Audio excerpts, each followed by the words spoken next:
Hello everyone, welcome back to the Tent of Abraham. I'm Tamir Kreisman from Israel. This is Parashat Vayetseh. He went out, Genesis 28:10 to 32:3. Now, I'm going to do this one in two parts, okay? For a good reason, because there's a lot to cover, but it's also going to be a fun thing. The first part's going to be the learning, and the second part's going to be stories, the implementation, okay? So, two parts because I don't want to, put all this on you at once. You might get scared or whatnot. Anyway, I've been writing this over the past few days, and a lot of things have changed from the time that I started writing this to where we are right now, where I'm reading this, which is actually Wednesday night. Nevertheless, I'm going to go with what it is, and then we'll talk in the end. Okay, so here we go. This one is called Band of Brothers. Times are hard, aren't they?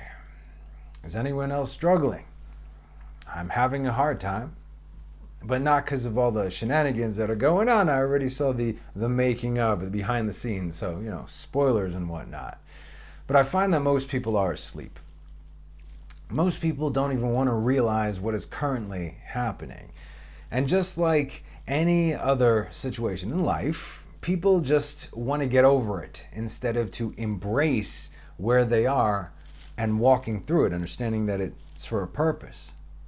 And these are God-fearing people. I think. On the outside, it's, everything looks textbook. Not that I would ever or could ever judge anyone's personal relationship with their Creator. It's not for me to do. No one can do that. Honestly, I don't even know if we're fully aware of what kind of relationship we have.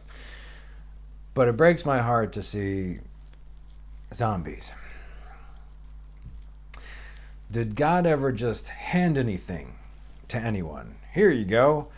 I don't know what Bibles you've been reading, but that's not how it works. God is the ultimate quintessential capitalist, if you will. You reap what you sow. But the rules are according to him and not our own understanding. Compared to modern day capitalism, of course, they just won't mesh. After the excitement and the urgency of Elul and Rosh Hashanah, Yom Kippur, all the holidays, the slichot, supplications, beating of the chest, people gave their biggest push, right? Because of everything, you feel the urgency, something's going on, obviously, right? Although some people are like, when things go back to normal. Anyway, so especially this year, more so than previous years, people gave that extra push. Even if you wouldn't watch the news, there are a few of those. You don't watch the news, but you only watch the synagogues, or you only watch the Jews.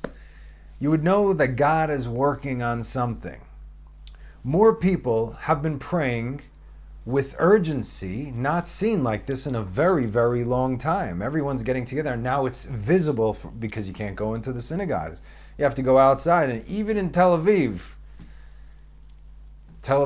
thousands of people got together outside and they were praying, on Yom Kippur. And then they went back to doing all the other things that they're doing. Anyway, more people have been praying with this urgency. And if you see it, you know that God is doing something. Which means that God is putting it on his children's hearts. What's he saying? Kids, it's crunch time now. Where everybody else is running and losing their head, who to vote for, and the cheated, and the so, and the this, and the okay, yeah. But the Jews need to be concerned with what the Jews do, which is pray. This is our power, right? We don't use these anymore. This has already been used. Now we use this, Kol Yaakov, the voice of Jacob. This is our power. We forget it though, but we can change the world just with our mouth. Everyone has their own reasons, though, for going to pray, right? Most of them are fear-based, while others are awe-based, and very few are love-based. Love-based is a whole nother level. The great and terrible day of the Lord is still the great and terrible day of the Lord. And everyone's own personal reasoning is indicative of where they stand as individuals. But we all come together as a unit, because this is how we are called to be, together as one. It was a good time, okay? Seeing hundreds of people just in my neighborhood alone getting together outside under the open sky, in the public eye and without shame, screaming to their creator. And everyone joined in. Even secular Jews, they came in, they're like, yeah, I want to get in on this. Baruch Hashem, it's a beautiful thing to see. How will I eat? How will I feed my kids? How will I pay my rent? How will we live? And yet still, this was done with the stain of fear covering it. What happened to Ivdu et Hashem besimcha? With love and joy and gladness, bo lefanav birnana. Where is that? You got to find that, especially in these times. Because as we know, covering your face is now mandatory, right?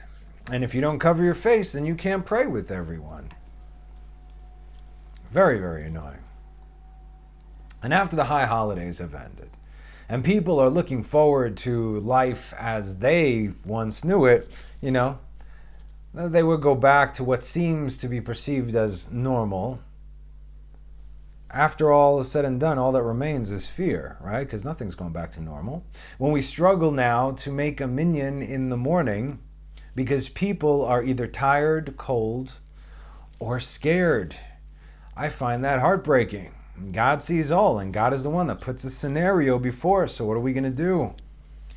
When the old men want to daven on the inside, we have a very tiny little synagogue. It's basically just a, machsan, like a storehouse that they turned into a tiny little synagogue. It's, maybe 20 people could fit in there. But it's warm, right? So we got older dudes in their, late 70s, early 80s, some in their 90s. They want to daven on the inside because they can't be out in the cold of Jerusalem at dawn. When that happens, we don't have enough for a minyan. And in turn, the young men won't daven inside because they're afraid of what the world tells them to be afraid of. And that breaks my heart. So every morning, it's like the young guys, let's go outside. The old guys like, you can't do it. The old men, they're in their mid to late 80s. They've seen a thing or two in their lifetime. When the guy's like, yeah, man, come on. It's dangerous to daven inside. The old guy was looking at him like, son, I have seen some things, okay? Grandson. They came to Israel when this place was no more than a series of swamps and deserts. They slept in tents while cleansing the land and, trying not to get killed by the Arabs in the process. What are they scared of? Like, really? That ain't gonna take me. They don't scare easily, but unfortunately, this generation is dying out. This is the generation of the Holocaust survivors who came here and they fought for Israel. This is a generation of Jews who not only fled Europe, right, but also Iraq and Syria, Morocco, and Iran and all the other countries in the Gulf. I mean, I love speaking to old dudes. They're like, yeah, man, I came out of Iraq or Iran. I started, with some carpets, and I started selling carpets and buying more. And this is how they work. Like, yeah, down the street where they got that mall now, I was in a tent over there. It's crazy, but these are men, right? They don't scare easy. But our generation today, we're like a bunch of Girl Scouts with pigtails next to these titans. And we have every reason to be ashamed of ourselves. What happened to all the men of the world? What happened to the united we stand, divided we fall? This generation. We've learned about the trials of Abraham, the sacrifice of Isaac, and the troubles of Jacob. Well, we think we got it hard today?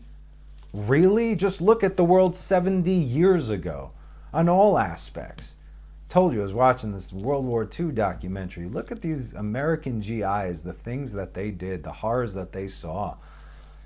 These are men. What are we? They weren't given anything because of who their father was. They had to earn it. Just like our patriarchs. They weren't given anything because of their father. They had to earn it. The patriarchs had begun the rectification of the sin from the Garden of Eden. Have you ever thought about that before? How is it possible to physically rectify a sin that was done 100% in a spiritual realm? If you haven't been paying attention, that's where the Torah comes from. Torah being 100% spiritual, but can only be fulfilled in the physical world. Do you see what God has done? He took a sin that was 100% spiritual, and we can only rectify that in the physical through the Torah that is 100% spiritual. Now, this is why a lot of people that makes no sense to me. Like, okay, so we know where you stand. That's cool. And we also know that since the Torah is the blueprint of creation, and therefore it would seem that the Torah in itself is the remedy for a sin that had not yet been committed. So if we know this, that everything that is going to happen has already been written in the Torah, because it has, then why do we not believe what we read? Why do we not believe the prophets and the prophecies, the midrashim and the sages who deciphered them for us? And these things were also passed down. They all speak of such a time as this. Are we not the children of Israel? I think we need to get better acquainted with the sons of Jacob. The original minyan, unlike any other. We're going to focus on the 10 sons of Jacob over here, and not Joseph and Benjamin, for a reason, okay? It was this band of brothers. Here's the original band of brothers that paved the way through the land of Canaan, and anyone else who stood in their way just flattened them. So we're going to do something slightly different this time. I'm going to take some of the things from next week's Parsha and discuss in this week's Parsha. And the reason is because we see the birth of 11 out of the 12 sons, right? Last year I hinted at the wars of the sons of Jacob, but we never went into detail. We went into the buildup, and you had 10 men standing against, 880,000 men. And God put the fear of the sons of Jacob in their hearts, and they fled. But they came back, because so did Jacob. So now we're gonna get into that, but that's gonna be in the part 2, which is right out. You'll see the videos. Anyway, now before we can understand the true essence of these 10 tribes, we need to understand where they come from. We've all been acquainted with Jacob over the years, yes, I hope. The completion of the tikkun of Adam, the perfect balance of chesed and gvura, the man in which God named his beloved people, the reason for all of creation, Israel. This man, Jacob, is called perfectly righteous. He's called a tzaddik gamur. And who was Leah? 29:30. And he came also to Rachel, and he also loved Rachel more than Leah. And he worked with him yet another 7 years. This very strong hint is alluding to the fact that Rachel was also, it says gam and gam, also and also twice. Rachel was also like him, like Jacob, meaning from the same supernal root. While Leah, who was the older sister, was destined for the older brother Esav, she was more on the side of judgment. Leah was more on the side of mercy and emet. Nevertheless, the switch we saw Yaakov go through in last week's Parsha, we can see it unfolding beautifully in this week's Parsha. If Jacob would not have been tricked into taking Leah, not only in addition to Rachel, but before Rachel, then the tribes would not have come to be. In fact, Lavan the wicked confirmed this to Jacob and to us all, that the switch Jacob had done was purely divine, is because the reason that he gave Jacob was why he did it. In other words, well, you pulled a switcheroo on your father and you took your older brother's things, so I pulled one on you. Dems is how it goes. Such is the way of the world. Furthermore, thank you for that, because that actually worked out perfectly. Furthermore, when Jacob worked for the first 7 years for Rachel, he did so with complete faith because he saw his prize. And what about the second 7 years? With the same faith and understanding as the first time, because he knew it was all from God. See, Jacob, he had a lot of troubles. He had a lot of struggles because he could go through them and he could conquer them. That's what he was doing. Not only physically was he conquering, which we will see, but also spiritually. He was conquering everything. He was folding the walls of reality to fit Bereshit Israel. Now, and the Lord saw that Leah was hated, so he opened her womb, but Rachel was barren. Now you got to understand, it is an impossibility for Jacob to have hated Leah. Furthermore, it had nothing to do with her deeds, as she was a complete tzadikah as well. Some just say even more so than Rachel. What this shows us, very, very elegantly, is Leah's beauty was hidden above while Rachel's was visible. It's not that one was better than the other. They both served a complete and perfect purpose, but they were stationed in a different place, that's all. And when I say beauty, I don't only mean physical beauty, as they were both beautiful women. What I mean is her kedusha, is her holiness. That is the true beauty of a woman. Sheker achen vevel hayofi. Isha yirat Adonai hi titelal. A God-fearing woman, that's where it's at. In fact, we can see this in the first 4 words that say, Vayera Hashem ki snu'ah. And the Lord saw that she was hated. The last letters of those words spell Vayera, Aleph, Hashem, the name of the 4-letter name of God, Hey, Ki, which is Yud, and Snu'ah, Aleph, is Eheye. I love it. What does this word mean? It means I will be. You understand? Where have we seen this name before? Exodus 3. And Moses said to God, Behold, I come to the children of Israel, and I say to them, The God of your fathers has sent me to you. And they say to me, What is his name? What shall I say to them? God said to Moses, Eheye asher eheye. I will be what I will be. And he said, So shall you say to the children of Israel, Eheye, I will be, sent me to you. And why is it back? Why is it the last letters, dafka? Dafka is with purpose, Hebrew. And why is it the back of the words, right? Vayera Hashem ki snu'ah, because it is hidden. And so, what is her spiritual root? It was din, it was judgment. And what was Jacob? Jacob was mercy, as we discussed. So he naturally had more of an affinity towards Rachel, who is mercy and mirrors Jacob. That's it. As we have seen that Rachel weeps over her children, she shows that mercy, the crying, right? So it's not that he hated Leah, because in the earthly realm, he treated them the same. He loved them the same. They were equals as far as being his wives. But his attribute was more aligned with Rachel, which is why it would have only seemed like he hated her in the spiritual sense because they were opposites. That's all. And we know this, but God also shows us why. And what is God showing Jacob here by opening her womb? God is showing Jacob that she's extremely beloved in heaven, because wait till you see who comes out of her. And before we do, let's just address why Rachel was barren just for a second. First of all, as we know, it was temporary. Since she was destined to give birth to Joseph and Benjamin, Joseph, being Yesod, foundation, he had to be the firstborn, but he also had to be the culmination of his 10 brothers. He was the completion and also the connection. We'll see that later. And also why Benjamin? Because Benjamin was Joseph's backup. They were both on the level of tzaddikim. I mean, they all were, but on the part of Yesod. Anyway, we will continue now.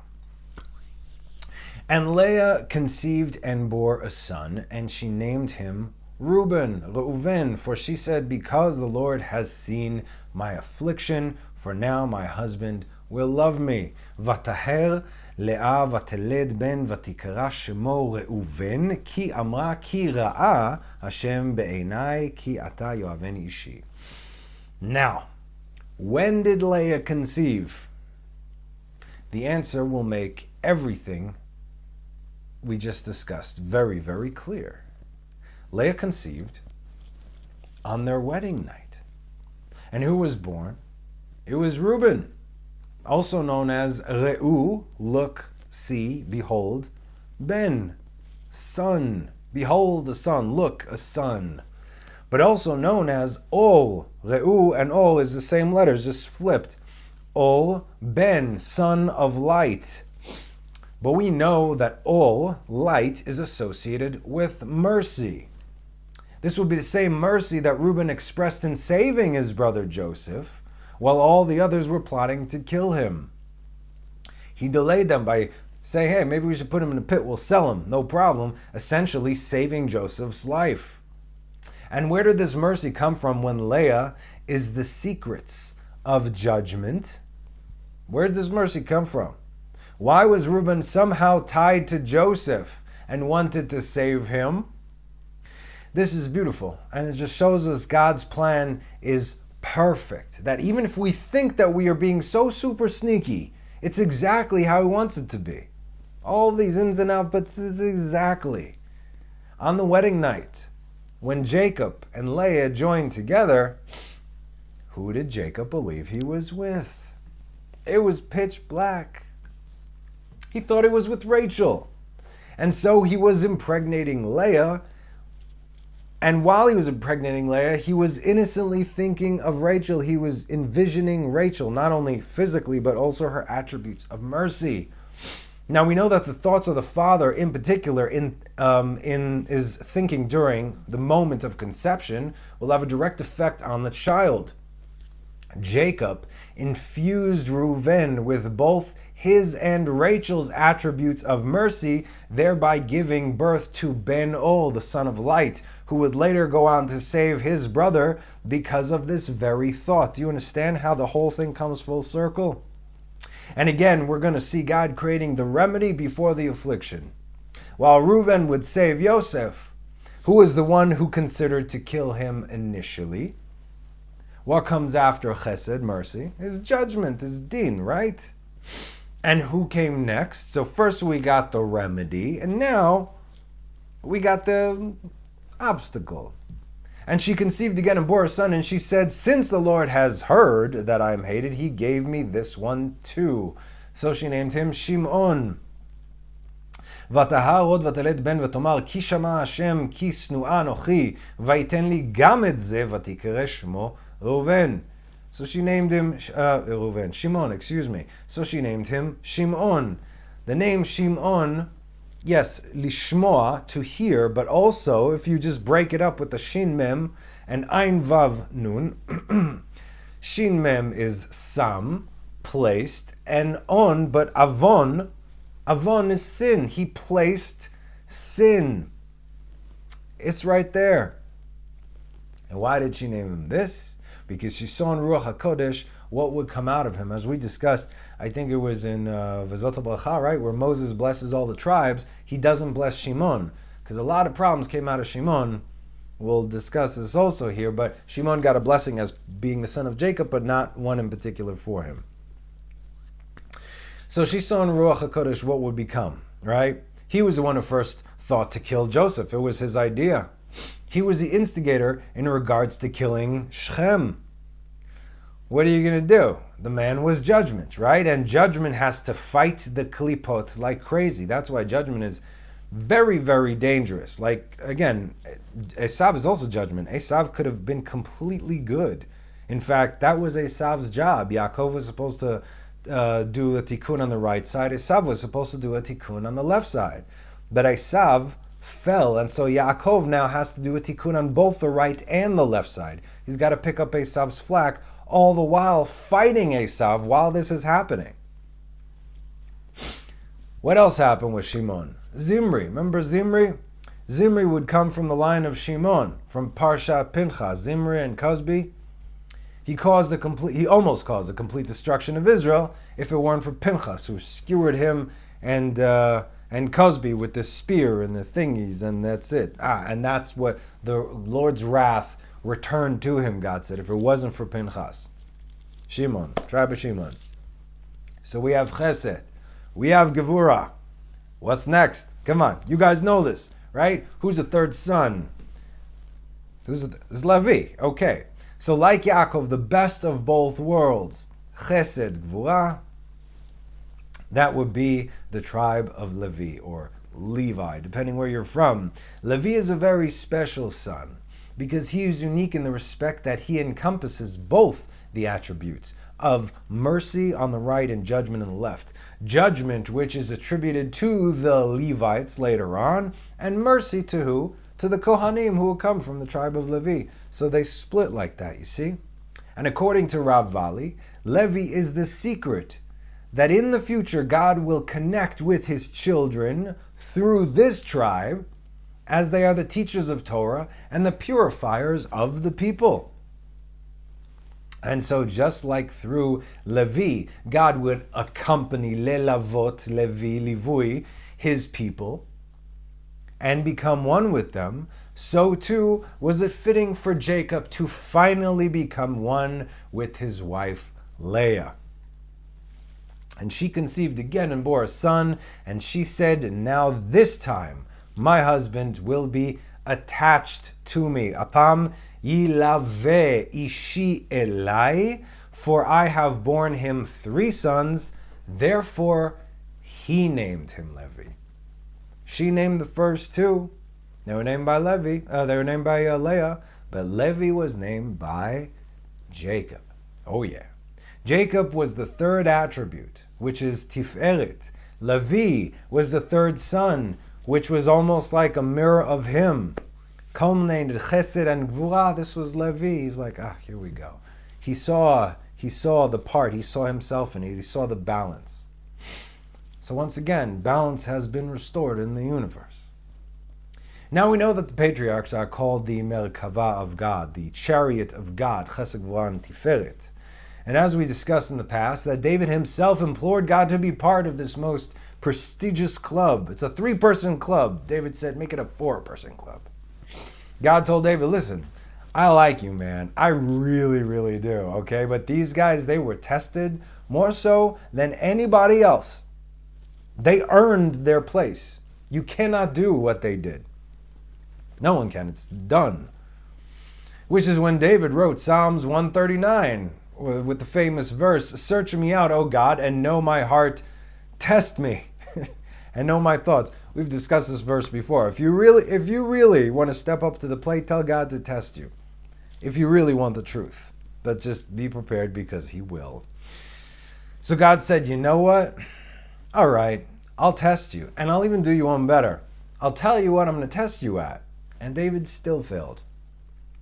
So, how did he make it into this club after all? Because he did, as we also discussed in the beginning of Shmoneh Esrei, you say, Eloi Avram, Eloi Yitzchak, Eloi Yaakov, here are the 3 patriarchs of Merkava. But before that, when you take the 3 steps back, Hashem Sfatai Tiftach, Ufi Agi Teilatecha. May the Lord open my lips and my mouth speak praises. This is David. David and the 3 patriarchs. That makes the Merkava. That is the actual Merkava. So you got those 3 along with Malchut, which is David.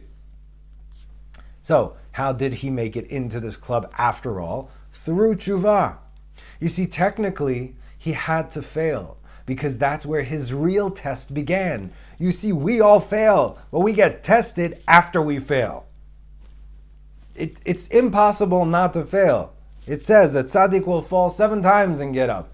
All tzaddikim fail. It's not about the failing, it's about what you do afterwards. And he did perfect tshuva, which is why he elevated himself higher, so much more so, even, more so before he would have failed. So David worked his way up to become Malchut, kingdom, and that is the 4th leg of the Merkava of God. So we have Reuven, Shimon, and Levi, who represent Chesed, Gvura, and Tiferet. And as we know who comes next, Yehuda, Judah, which is the line of David and Messiah, son of David. This is Judah. Once Levi was born and the connection between God and his people would be complete also in the future, so was the connection between Jacob and Leah. And she conceived again and bore her a son. And she said, this time I will thank the Lord. Therefore she named him Judah. And then she stopped bearing. And what did she say? God. Those 3 were for his sake. But this one's for your sake. Thank you.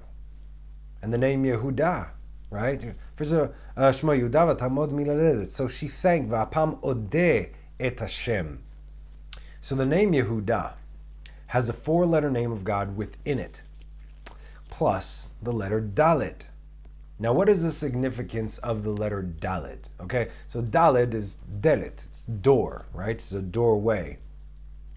But the letter Dalit also represents poverty, from the word Dalut, because it represents the lowest level amongst all the worlds, which is Malchut, kingdom, our world. When it is empty of light, compared to the letter Hey, which is made up of the letter Dalit, and inside it, the letter Yud that's inverted, and it represents the kingdom when it is full of light. The Zohar interprets the Dalit as Dalit la migarma klum, meaning it has nothing of itself. It is an expression of the attribute of the lowest of the divine powers, the counting of the kingdom, the Malchut, which has no light except what it receives from the higher courts, the higher counts. This is the black light that does not illuminate. All right, this is also, I discussed this last year, what Abraham saw, the three colors, the red, the white, the red, and the green, and the black. And these four colors are also what your eyeball is made out of. Those three colors are the colors of your eye, and plus you have your pupil, which is black. It does not reflect, but it takes in everything. This is the same thing as Malchut, also known as the mirror dimly. So how could this lowest of the low produce the highest of the high, right? How could that which does not have its own light shine brighter than anything ever created? Because of how it receives. Listen up now. It is the concentration of all the Sfirot. All the Sfirot, remember, they all come down through Yesod to Malchut. All of them. All of the heavenly illumination together that will be brighter than each one individually. But the receiving is what it is all about. If you receive in order to get for you, you will get very little and you won't get far. But if you receive for the purpose of giving, that's when you place yourself at a never-ending wellspring of heavenly light. You see? It's business 101. Location, location, location. We all know that. But what they don't tell you in business 101 is, or according to the Torah, you need location, location, location. Yes, intention, intention, intention, and of course, action, action, action. And this is the line of kings. This is how it's done. One more thing just for fun. The letter Dalit is made up, sometimes it goes out my notes. The letter Dalit is made up of two vavs, right? Dalit, I'm going to do it backwards, like this. It's Dalit. So it's a vav and a vav, two vavs. The two vavs, which is why we wear the straps of our tefillin. We put the tefillin on our head, and we have the straps going down, okay?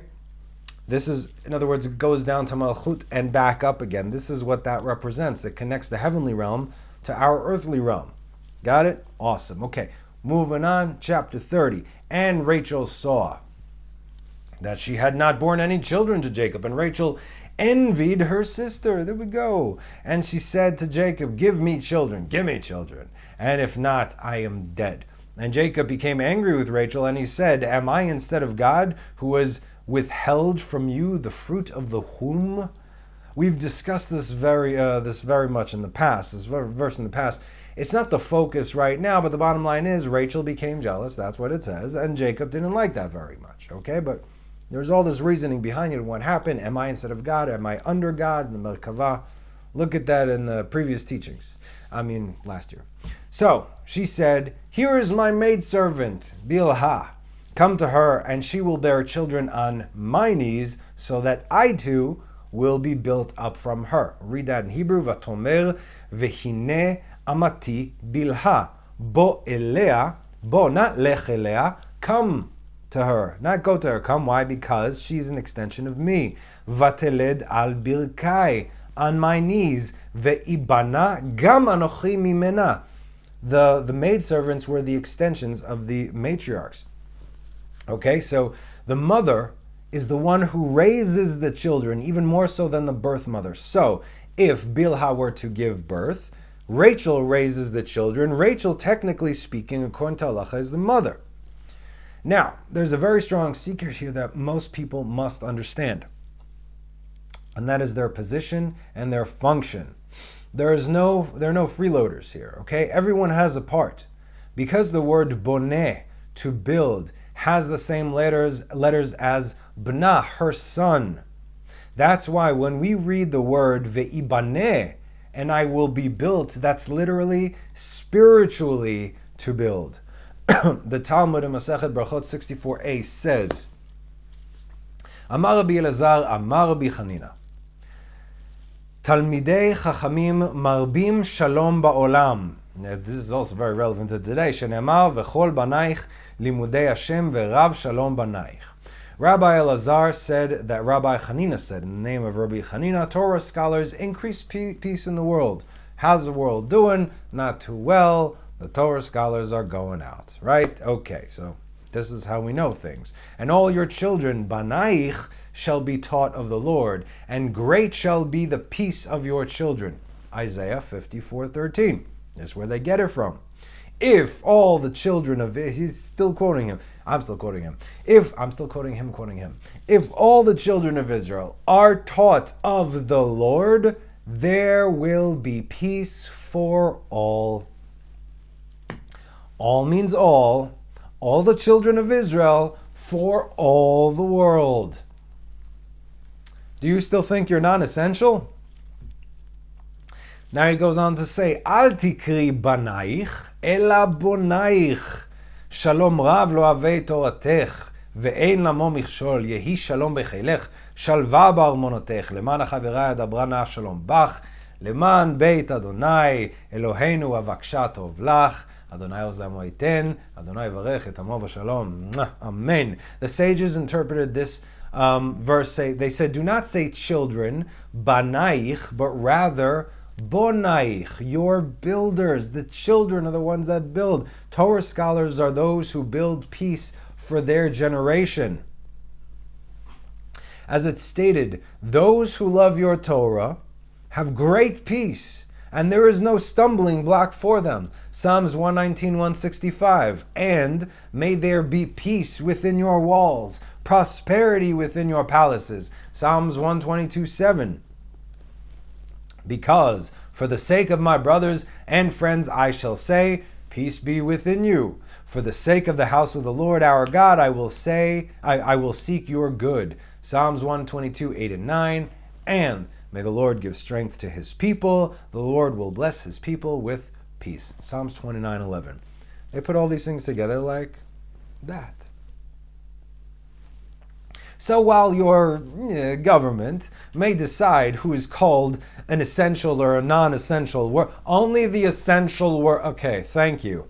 This is not so in the kingdom of God. Okay? If all the children of Israel are taught of the Lord, there will be peace for all. And all means all. All the children of Israel for all the world. If you're the children of Israel, you got a job to do. And if you're not the children of Israel, you also have a job to do. It's crazy, but the fate of the world rests upon the shoulders of Israel. And yet, this is nothing new. And so, she gave him her maidservant Bilhah for a wife. And Jacob came to her. Mind you, this would have never happened if Ruach HaKodesh had not okayed it with Jacob. Okay? It's the same concept of like Sarah and Abraham and what they're saying, what Chazal say, and she did like Sarah did, and they said, and there was no greater tzadekis than Sarah in all of the Torah. And Bilhah conceived, and she bore Jacob a son. Given that Bilhah was the extension, as we said, the outer parts of Rachel, now we'll get into that a little bit later, it was Rachel who named the boy. And Rachel said, God has judged me, and he has also hearkened to my voice and has given me a son. So she named him Dan. What is Dan? Dan? Judge. Dan, ladun, to judge. When Rachel prayed for herself to conceive, it didn't work. Why? Because it wasn't the right time. Plus, Dan needed to be born. And that's it. But she did pray for Bilhah, and her prayers were answered. She is a tzadikah after all. V'gam shama bekoli. He heard my voice. He hearkened to my voice. So God heard her prayers. And how do we know that Bilhah was her extension? Vaiten liben, and he gave me a son. And why Dan? In Hebrew, Dan, judgment or judge. The tribe of Dan, we'll see in the future, the tribe of Dan were the gatherers of Israel who fought for the rest of the tribes against the Klipot. All the stragglers, these were the tribe of Dan. The tribe of Dan were experts in guerrilla warfare, and they play a huge part in the end of days. In fact, it says that in the end of days, Mashiach, his general will be from the tribe of Dan. The general of all the armies of Mashiach will be from the tribe of Dan. He's going to decimate the enemies. They all play an important part. You think it's just Judah or Levi. No, all of them. Also, the great judge of the tribe of Dan was, of course, Samson the mighty, Shimshon HaGibor, who was a thorn in the side of the Philistines. Unfortunately, we know what happened there. He was also a Mashiach figure. And Bilhah, Rachel's maidservant, conceived again and bore Jacob a second son. Rachel's maidservant. Just to remind us again, it wasn't Bilhah that conceived, it was Bilhah, Rachel's maidservant. Okay, that she's an extension of Rachel. So we know this. And he would be considered flesh of her flesh, basar mibsara, meaning of Rachel. This is how much he is her child. And we can actually see this in the text, alluding in the words, Bilha shifchat Rachel. In the beginning, the first three letters of every word, Bilha, Bet, Shifcha, Shin, Rachel, Reish, Basar. The first three letters spell out Basar, Mipsara. He was from Rachel. Vicariously. And Rachel said, with divine bonds I have been joined to my sister. I have also prevailed. So she named him Naphtali. Why is Naphtali? From the word ptil. Now, Naphtali comes from also tfilah, but specifically this from the word ptil. What is a ptil? A ptil is either a wick of a candle, right? Do I have candles here? Yeah, right. The wick of the candle is called a ptil, but it also, it allows the candle to be illuminated. It holds on to the flame. Or it can also mean a thread, as in ptil tchelet of the tzitzit. The ptilim of the tzitzit is called the strings of tzitzit are called ptilim. This shows us that the birth of Naphtali is the continuation of God blessing her through Bilhah. Given their names, it's obvious to say that Naphtali is on the side of mercy, while Dan, is on the side of judgment. So you see, one source, two sides, perfect balance.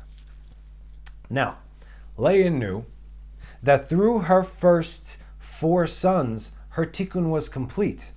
Nevertheless, she knew that more children had to come, and yet we read that she stopped giving birth at that moment, like after Yehudah.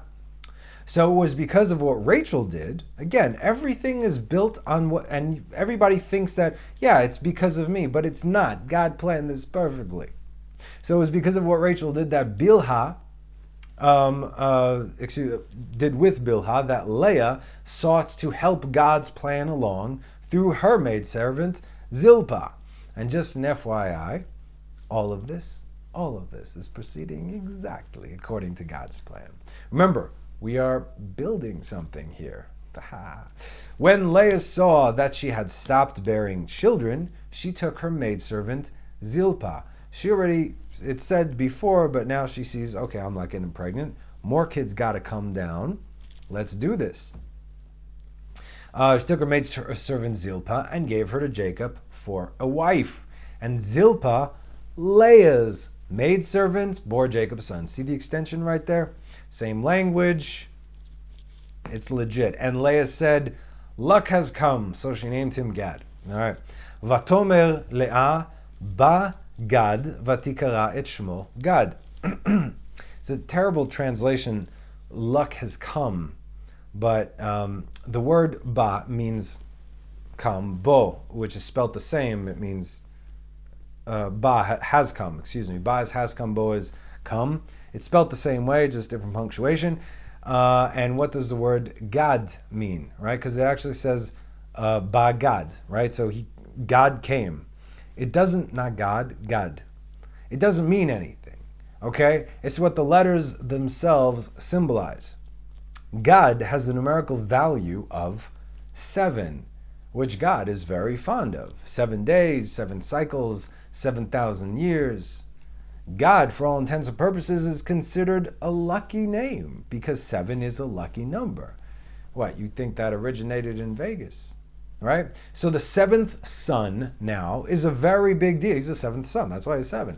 It's a very big deal, and that's why he was considered Mazal Tov, good fortune, good luck for the house of Jacob. Oh, and the tribe of Gad also merited that Moses be buried in their plot. So far, so good. The house of Jacob is blessed with one tribe after the next. In fact, I got one of the books over here. I don't know if you can actually see it. This is written by Rabbi Bagad.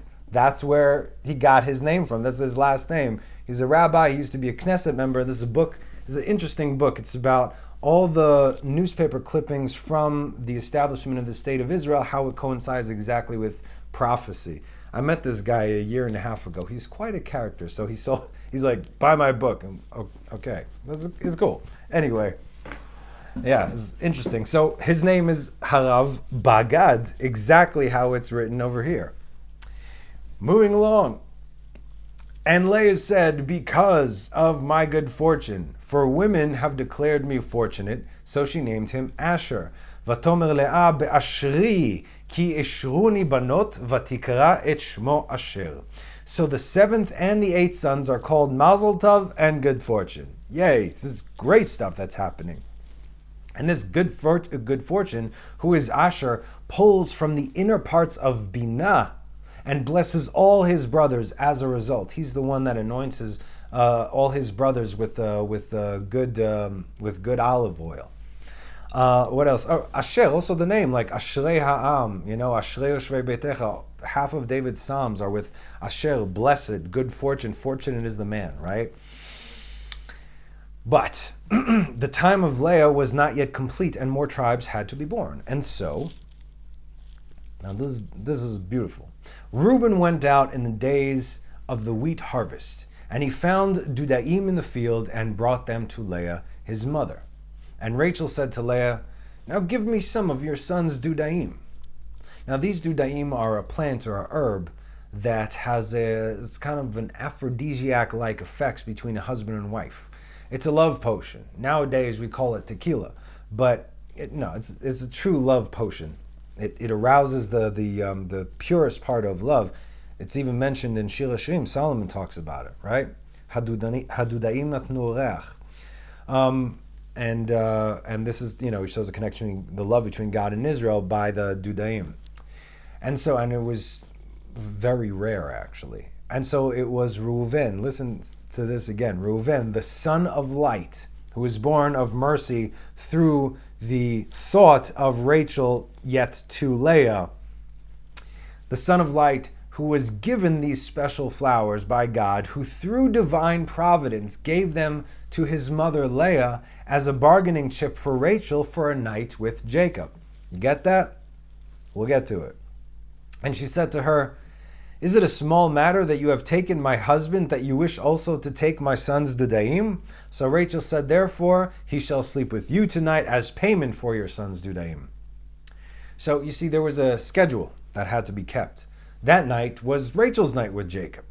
But Leah knew that the neshama of the 9th tribe was already on its way down. So for the sake of modesty and humility, Leah didn't just wait until Jacob went into Rachel's tent and say, hey, I bought you. Come here. No. She went out to meet him, towards him. When Jacob came from the field, and Leah came forth towards him, and she said, you shall come to me, because I have hired you with my son's dudaim, and he slept with her on that night. Now, based on the language that she used, Jacob knew exactly what was happening. Based on her words, Jacob realized, through the Ruach HaKodesh, of course, it was speaking through Leah, because the name of their son was right there on her lips. Furthermore, the narration, if you will, hints to the word Vaishkav, he lay. Shachav, what is shachav? Or ishkav, excuse me. It's yesh, kafbet. Yesh, there are, kafbet, 22. What is the 22? It's the 22 holy letters that the Torah of the Aleph Bet, that the Torah was written. Each one of them possesses infinity. And God hearkened to Leah, and she conceived 7 months later, and bore Jacob a 5th son. And Leah said, God has given me my reward, for I have given my maidservant to my husband. So she named his name Issachar. Yesh Sachar. There is Yesh Sachar, payment, reward. And what is the only reward worth having? The only thing that one can exclusively acquire in this world and take with him to the next? It's Torah. And the tribe of Issachar were known to have dedicated their lives to the study of Torah. This was their strength. You understand? Everybody's got their strengths. Everybody's got something to do. But one cannot simply learn Torah all day long and not work. Now without support, that is. And that is why. And Leah conceived again, and she bore Jacob a 6th son. And Leah said, God has given me a good portion. This time my husband will live with me, for I have borne him 6 sons. So she named him Zevulun.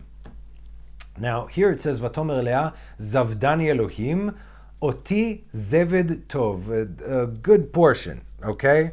Zeved Tov apam, this time has given a good portion. Zeved Tov, this word is only mentioned once in the Torah. There's a guy named Zavad, but Zeved, it's just this one time in the whole Torah. Its translation in this version to the portion, but again, what the Torah is telling us here is what he would be doing in the future. Okay, so I'll explain this.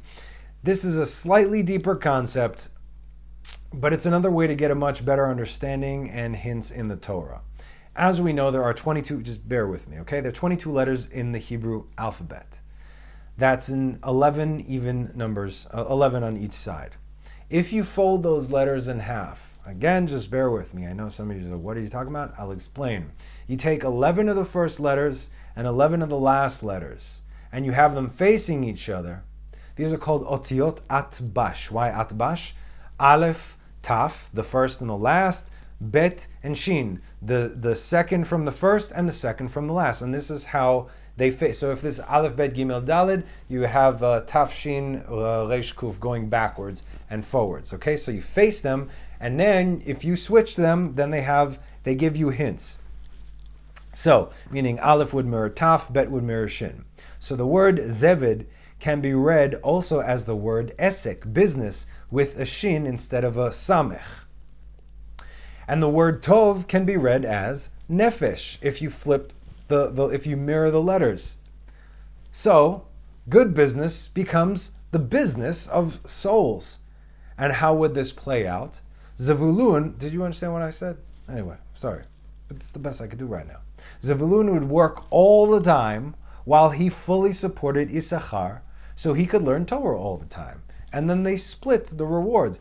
Don't worry, I'll give food and clothing and take care of all your needs. You study Torah for our sake as well. This is what is done still to this very day. When somebody cannot learn Torah, they give somebody money to learn Torah, right? I give you money, and so you have now money, so you don't have to go out and buy a sandwich. The Torah that you're learning, I now merit that because I paid for it. And look, it says it right here. King Solomon said, Proverbs 3. First of all, there's no business like soul business.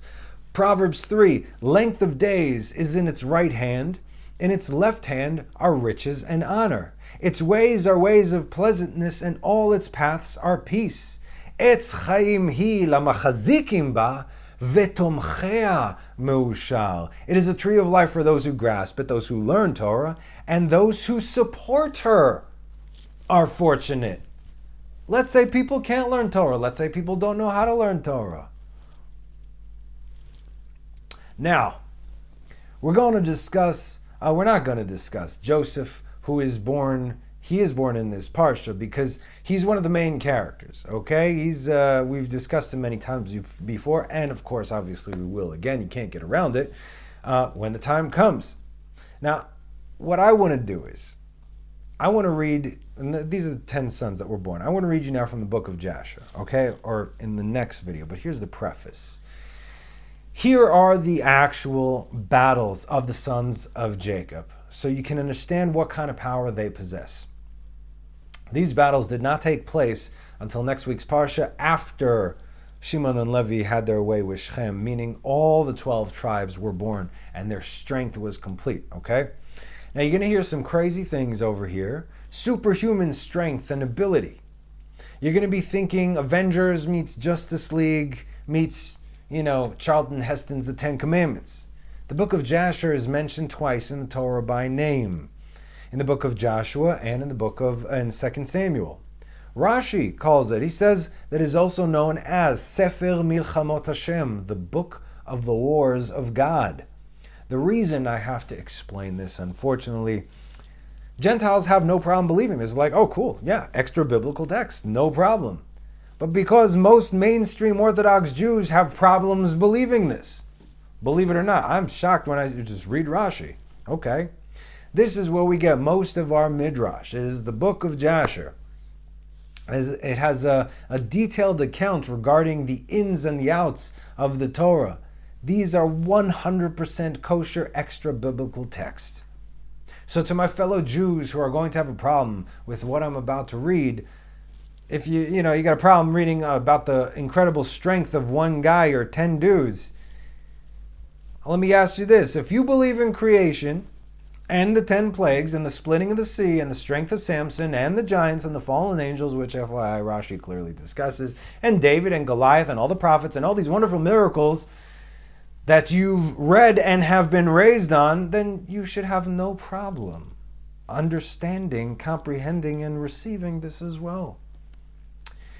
So right now, we're going to conclude this video right here, and we're going to get into the reading and then the conclusion of part 2. So thank you for joining me here. I'll see you guys there. Okay.